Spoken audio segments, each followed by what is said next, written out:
so excited to welcome Thomas Dambo here today with the project Rose Wonders. Thomas is a Danish artist and recycling visionary. You may know him for his towering wooden trolls or happy walls, which now live in over 20 countries across 5 continents. Every piece is created from reclaimed materials and brought to life through collaborations with local communities. So welcome, Thomas. Really happy to have you here today. Hello, hi Katie, and thank you. Nice to meet you. You made us this really beautiful video showing your studio and the project and stuff. So let's go ahead and watch that, and then we can come back and chat a little bit. Hello, Burning Man community and art lovers from around the world. My name is Thomas Dambo. I am known for building giant recycled wooden troll sculptures that I hide in forests around the world.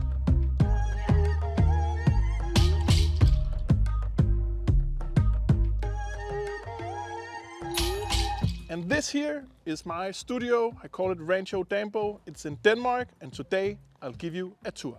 Over the last 11 years, I've made now 156 sculptures, like these ones here, or these ones here, or like this face here that's going to Wisconsin in 2 months, or like this one here that's going to London in 3 months, or like this one down here that's going to Burning Man in 6 months. It's gonna be called Rose Wonders. So it sits like this here, and then you can walk up the staircase and come up and stand up in the hands like this. So my idea was that this is like a little child that's sitting in a forest looking and wondering about what is this butterfly that sits on my finger. But instead of that, it's a human looking at a butterfly, it's a troll looking at a human. Time is money, then I'm a waste of time. It's crazy when an ATM will make you wait and dine. I never chase the dime, cause money fades to shine. I'll take a cheap cold beer over the... Right now the sculpture is taken apart because the whole sculpture, it comes apart in 46 pieces. Because after the festival I don't want to burn it. Instead I'll try and find a place for it to go after the festival. I'm a dumpster diver. I'm the son of a dumpster diver. And all the hair is made out of all these branches. So we've had a lot of volunteers that have helped me collect all these branches from different places in Denmark. All my stuff is made out of leftovers, waste, trash, and all the cladding of the Burning Man troll here comes from a playground company in Denmark. It's all this like shells and first cut in a robinia tree that they don't need. So we're using that for the fur. And then it's some water-damaged larch wood that is all the cladding of the arms. And this here will be the opening into the staircase. So the hair will then drape down here on each side of the staircase, so you can come inside here. And then you can walk all the way up here, to the top. And then you can come all the way up here, on the hands here, and then you can look into the face of the giant. All right, but let me show you my workshop. It's right over here. I got the hoarder disorder.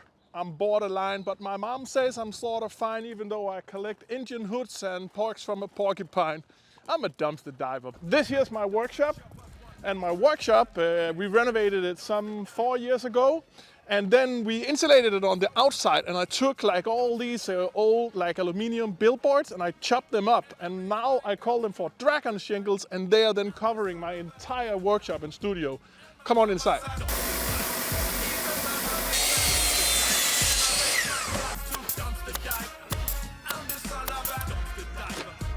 So 20 years ago I was a graffiti painter, and all my friends started to get really big fines. See, this here is actually the hair of the Burning Man troll. We got really big fines, and I figured, I don't want to have a big fine also. So I found a whole bunch of recycled wood, and then over the next 5 years, I made some 7,000 street art birdhouses and hung them up all over the place. Here in my workshop, we're building a couple of smaller trolls right now. You can see the feet here. This one here will be standing and holding the tip of the tail in the edge of a forest. If you follow the tail, the 700 feet long tail, then you'll find the mother sleeping in the other end. I bring the heads, and I bring the feet, and I bring the tips of the fingers out into the forest, and then I finish it all out into the forest. And all the designs I made up here in my studio office, and then across the suspension bridge in the Wizard Tower. And this here is my Wizard Tower. It was supposed to be an office, but now I just collect things like this propeller here from when I built the Troll Dynasty. We put it into a threaded rebar and into a screw machine, and then we sailed across the pond to the island where we built the Troll. Or this rabbit pelt here, because we were really hungry and we found a roadkill rabbit, and then we barbecued it one late night after building a Troll. And then I can sit down over here, where I can sometimes sit, maybe read a little bit in my book, or think about how I could make my own cool little miniature recycled troll at some point. What about, should I maybe make like a troll just all out of bones? Maybe from a butcher? I could collect so many bones it could be. There's so much stuff that's just getting thrown out, and I love to write stories and make it into big and amazing installations. But let me just show you one more thing. Currently, I have a sculpture called something like the pocket lint troll. In Danish, like pocket lint is called pocket wool. So I've decided that I want to make a statement sweatshirt.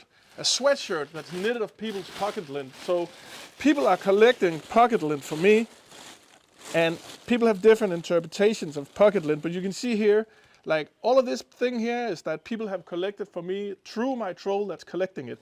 Then I will have a sweater knitted by other people's pocket lint, and then I will wear it proudly through the world when I'm like marching on to promote recycling. So send it to me if you got some. One of the things that always happens when you're a recycle artist, it is that you become a magnetic to other people's trash. So all people, they write me like, hey, can you use this old graffiti wall or this old ceiling or whatever? And then people bring it here, and then I get a lot of stuff. And I can't say no because I got the hoarder disorder, like I just said. And here you see like a lot of other stuff that I collect, like all the pallets, like all these like cable drums and stuff like that. I like to just collect it all, and then we get it into the shop and I turn it into different sculptures. You see here, more. So I have 8,000 of these wheels.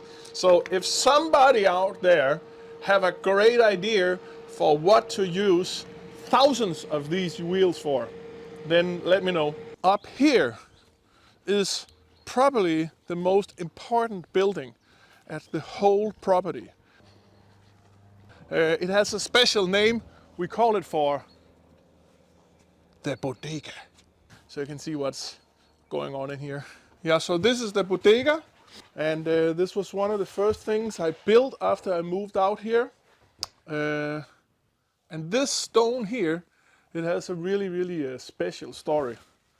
And this story, it is actually about Burning Man. Then I was gonna go and build a sculpture at Burning Man in 2020.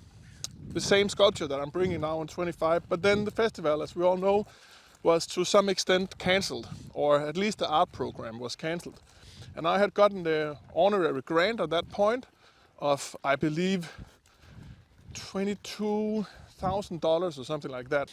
So I decided to then, I have this $22,000, and Burning Man then told me, if you use them for something in the spirit of Burning Man, then you can keep the money. I decided to spend all the money buying all these big stones here, and then put the stones in a giant circle so that anybody who comes to visit can sit on the stones around a giant bonfire, because I felt like that is a lot in the spirit of Burning Man. Hello. Wow, strawberry cake. Somebody's birthday. Oh yeah, it was. Yeah. Oh yeah, happy birthday. Yeah, this is our breakfast buffet. We just made a new kitchen, and I think we achieved to make it some 90% recycled. And then also, I've made a gallery, so if you look behind me here, you can see all my different trolls from the last like 10 years, all in these old frames on all the different walls. All right, but that's my studio here in Denmark. If you want to see my troll at Burning Man, come and find it. Come and find me in my camp. I don't know what it's going to be yet, but look out for me. And if you want to volunteer and be a part of what I'm doing here in Denmark, then write me a DM. And otherwise, I see you at the Burn 2025. Peace.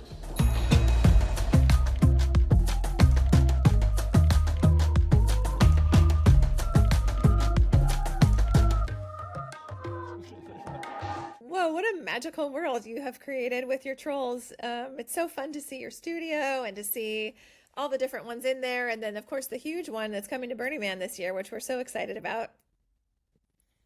Yeah, that is the biggest one I've ever made. It's something like 27 feet tall or something like this. And of course, we built it just 5 inches taller than the maximum what you could build in the barn. So we had to like take the top of the kind of like the toupee has to be put on afterwards. So I actually will never see the sculpture fully assembled before it goes on the plier.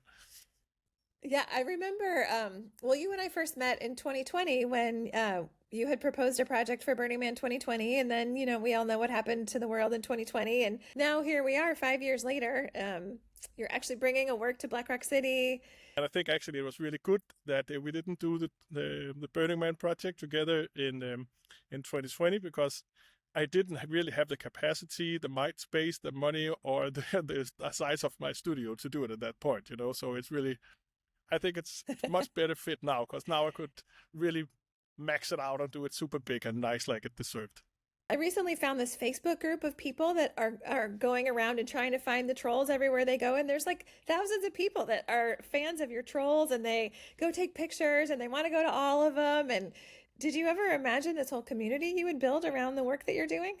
I had like a vision about that. I just remember having that clear side of like, if I make a giant sculpture exhibition all over the world that is made out of trash and that is made in a way so that people can help me build it. And I was just like, so if I just start putting one all over the world, one by one, then it'll be epic, And here I am then like 11, 12 years later, 21 countries, 20 states, many, many more projects to come. I'm doing, I think, 21 sculptures this year, and it'll probably be something similar next year. And the year after that, the calendar is just getting booked out. So yeah, it's just, and there's so many people who help me, and I get so much fan mail from like it just got yesterday a little boy in Amsterdam who wants to come and see my studio because he's like know all the names of all the trolls and want to see all of them. Well, it's cool. The community, both of the people that are wanting to see them all and experience them, but then also the community of people that are helping you build. Because a lot of places you go, it seems like people can come and help you work on these, right? Yeah, I'd love to have I consider myself like an educator and a teacher of what is the craziest and most beautiful things that we can use our trash to do. But one man's trash is another man's treasure. So that's what I'm trying to do with my projects. And because of that, I'm talking about it in my interviews. I'm doing it in my sculptures, and I'm inviting people to come and partake in it in the creation process of it. I've now had, I think, towards 20,000 volunteers, something like that, who've helped me through the years and in the creation. That's amazing. I mean, that's very in line with how Burning Man works. Like most of the things are built in community and people working together. So I love that overlap. And I've seen a lot of places you have the tagline, save the humans. Like the trolls are the ones that are trying to save us. I just remember growing up, I remember Save the Whales. And then I thought, like, that'd be pretty cool if I flipped it. And I like how Rose, that's coming to Burning Man, how the position that she's in, how she's kind of examining the humans in that way, like you talked about, like a person letting a butterfly light on their finger, her, examining the people. That was the idea of it, was kind of like what a troll would think about a human, about like, do they feel pain? Can they love? Can they talk? Do they dream? All of those big existential questions. And I wrote a poem for it. Because I used to make rap music, but now I just make troll poems instead. I wonder if it sleeps at night or if it's scared of thunder. I wonder if it dares to dream. I wonder if it wonders. I wonder if it loves and if it feels regret and shame. And if it does, I wonder if to me that feels the same. I wonder if it understands and speaks at ease with trees. I wonder if it hums the melodies of bumblebees. I wonder if it knows the ground we stand upon is round. I wonder if it knows a shooting star won't make a sound. I wonder if it understands the world is a connection and that everything we do comes back again in a reflection. I wonder if it speaks. I wonder what it wants to say. I wonder if it understands tomorrow is today. That was really beautiful. And oh, then, I didn't know there. So for those- every troll has a poem? Not everyone, but most of them. We have like data that shows there's 4 million troll hunters annually that goes and find my trolls. And all my trolls is made of trash together with volunteers. I saw a survey that said that there is 12.5 million tons of scrap wood that is either burned or wood chipped annually in the United States. That's enough to build 2.5 million trolls a year in the United States, right? So thank you so much for letting me come to Burning Man and supporting me to come to Burning Man to do that there with the wonderful Burning Man community. That's been a dream of mine for many, many years to do that. So I'm happy to come and do it here in 2025. So thank you so much for spending time with me today. I'm excited to see your work around the U.S., around the world, but certainly at Burning Man this summer. So thanks so much, Thomas.